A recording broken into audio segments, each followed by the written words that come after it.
What cheer, y'all? Well, we've got an Oaks prep on Saturday's card. We've also got some at Keeneland, and things are starting to heat up for the Derby and the Oaks Trail. And we're going to talk about today the sixth race at Aqueduct on Saturday, part of the Belmont Championship meet now being run at Aqueduct, and that is the Frizette. It's a Grade 1 run at a mile for 2-year-old fillies, and it's the female counterpart to the Champagne Stakes. Run it one turn, just like at Belmont.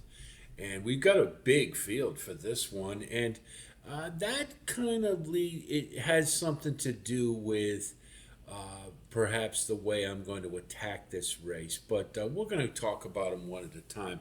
Carmel Coast certainly was pretty impressive in her debut at Saratoga, but the thing that you have to start looking at when you see these type of impressive wins, um, obviously as handicappers we've got to pick them apart a bit. And one of the things was the fractions were pretty soft. 22 and 46 doesn't light the world on fire for a sprint debut. Carmel Coast certainly was well in hand, and I think there's probably a little bit more in the tank, but I just wasn't really excited about the race. I just didn't think it was. I thought the field was okay. There was nothing special about it. Certainly won impressively. But when I see those type of fractions and an easy win, it makes me a little nervous to bet them back when the competition is, the rate level of competition is higher. And that's really my knock on Carmel Coast. And I just going to have a nice post position for sure. And that's certainly going to help. But you've also got a lot of others who want the lead too. And I think that also is going to make things difficult. So, a horse is likely going to be a pretty short price, stretching out in distance and going up in class after a really impressive win. You guys have heard me say before, I don't like taking horses who are debut impressively and then move right into stakes company. So I'm going to let Carmel Coast go. Chicane is similar in the respect that Chicane just got a flyer out of the gate. I mean, my God, that horse broke beautifully and was well ahead of the field. uh, you know, before any of them had really settled and got to running. So it was another impressive win at 7 furlongs. And but again, the fractions not the greatest. And I've got to be honest that Gulfstream, you have to be skittish about horses moving to other tracks in other parts of the country. They don't often carry their game with them. So Chicane, I'm also going to let go. Another one who won impressively, but now let's see what they can do with more competition. Now, Iron Orchard is certainly the horse of the moment, and she will be the favorite more than likely after two pretty impressive wins. But something that's maybe lost in the discussion a little bit, only against state breds, New York breds, ran again the restricted debut maiden and won impressively, and then ran in the next race, which was a state bred stakes race and won impressively for Danny Gargan. Danny Gargan knows how to get a horse ready. We've seen him do it with Dornock. I mean, I'm not knocking him at all, but I think it does speak volumes that he has only confined this horse to state bred races. Now stretching out, which Danny Gargan's very good at, and I don't think Iron Orchard's going to have a problem with the distance. I just wonder if maybe with a little competition this time, if she's as impressive. And primarily since most of the other horses have run against open company exclusively, leads me to believe that there's a good opportunity to try to beat Iron Orchard here. So we're going to try. And the horse I like is another one who is listed as an E, meaning up, wants the lead or will be up amongst the leaders. And I don't think Steer Clear necessarily needs the lead. I think certainly being by Ty Pletcher, I think they're going to want to have this horse rating. And I like the fact that this horse has had two good races against good competition, both of them key races. And I do recall when this horse debuted, this was a horse I was very interested in, but Ornelia was a little better. But Steer Clear ran a solid race, and has two-turn pedigree, and I think, is not going to be eager to get to the lead like some of these others. Should be sitting comfortably behind them, and I think that again, battle tested. I like that angle for a horse, so I think has a pretty good future. So I'm going to go with Steer Clear and likely get a halfway decent price. Hopefully, it'll be pretty square, and I want a horse up amongst the leaders, especially at a one-turn mile at Aqueduct, and that's where I think Steer Clear fits the bill for me. Lovely Christina finished second to Carmel Coast and uh, was pretty far back, and obviously was running about as well as she could and was no match for Carmel Coast, and I don't like Carmel Coast here, so there you go. I'll pass on Lovely Christina. We always have to qualify and say, these horses are eligible to move forward and improve dramatically in their next start, but that it looked to me like Lovely Christina was doing the best she could do, and that won't cut it here. Jetty's Home, I just don't think is good enough. Safi Joseph has three fillies in this race, and I don't think Jetty's Home is the best of the group, and so I'll let her go as well. Now, Chopsticks is very interesting to me for Brad Cox. I watched this horse's last race, and what it appeared to me was now there's a couple of things. If you can extrapolate for a minute and remember that Churchill Shippers or Kentucky horses did very well at Saratoga, now we've got a horse who's running a couple of races against some pretty good horses down in Kentucky and now is running in New York. And so that's something to consider. I think you have to, after what they did at Saratoga, how effective the Churchill Downs and the Kentucky horses were.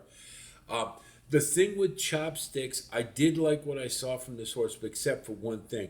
I think this horse is going to be much better around two turns. Just in the way this horse was running, needs to grow into herself and fill out what's a pretty good frame. And just the way she was running looked like a horse who is going to be better as she grows up. However, that said, going to be coming from off the pace. There is going to be a substantial amount of it. And that's where I think Chopsticks could be very dangerous here and is my second choice. Only thing for the reasons stated, I think maybe she needs a little growing pains. And I just think Steer Clear is probably going to be tactically in a little bit better spot. So, but Chopsticks, I think, is one we certainly want to keep an eye on as we move forward towards the Oaks. Now, we come to the closers, and, basically, I think you can use any of them. And I intend to use all but one. And the only reason I'm not using Riley Tolley is, the last race, you had some problems, hit the gate, okay, but hustled and then just didn't really have much in the stretch. You couple that with fractions that I wasn't that keen on in the debut win. I don't know how much this horse is improving. And I just, if I got to leave somebody out, I want to leave the one out who's probably going to be the shortest price amongst the closers. I'm not really that excited about any of them, to be honest. Rena's Revenge, I liked what I saw in terms of professionalism. I liked the way Rena's Revenge ran in that race, was widening in the stretch, did not come up with a really big speed figure, but certainly is eligible to improve. And Kenny McPeak's having a really good meet at Aqueduct, so I think we can throw Rena's Revenge. I would expect probably if she does indeed stay a late runner, underneath is probably the best because she would have to get significantly faster to deal with some of the others. But Rena's Revenge, I think you can use. Now, Ice Cream for Everyone and 5 Bars came out of the same maiden race, and interestingly enough, for me, was the fact that you don't see two closers come flying in the stretch in a sprint and dueling with each other for the win. But that's what you had here. Now, 5 Bars had the better trip. I did have to check within the race, but was moved to the inside, so saved ground and got up for the win. It's not often you see a Shug McGahee trainee win first out, so that is definitely a feather in 5 Bars cap. Ice Cream for Everyone ran, I thought, equally as well. It just was outside and a little unlucky, but they both seem to be the same type of horse. Maybe more ground's going to be beneficial to them. But I think you can use either of them for underneath. But they, again, would need to get faster. And sometimes when you do have multiple closes, they cancel each other out because there's traffic issues and whatnot. I like I like closes a lot better when there's only like one of them in the back, and that's when they can dictate a little bit more and tend to have a better chance to win. So, but any of them, wouldn't talk you out of using Rally Tully. Any of the late runners, I think have a chance to factor in this race. So we're going to go with Steer Clear in a bit of an upset in the Frizette. You take a look at our wagering strategy. I just can't have Iron Orchard, be such a short price running against state breds and now moving into open company with a lot of competition on the front end. So we'll go with Steer Clear. I have liked what I've seen in the two starts for Todd Pletcher, and I think this one's getting better and should appreciate more ground. So at what's probably a decent price, we'll go with number 10 to win. Exacta, we're going to go with Steer Clear and Chopsticks. We'll really try to bust it open a little bit. And two horses I think will be coming late and I think are on the upswing. So 10-7, 7-10 will be our exactas. Then the trifecta, we're going to go 7-10, 7-10. And we'll use all the late runners, 4, 6, 8, 9. You want to throw in Rally Tully, go ahead. And then we'll do 7-10, 4, 6, 8, 9, 7-10. I got to leave. I just have a bad feeling about Rally Tully in comparison to the others. And that's really it. But hey, if you want to use her, I don't blame you at all. So that's the Frizette. Hope our analysis helps you with your own wagering strategy, and I wish you the best of luck as always.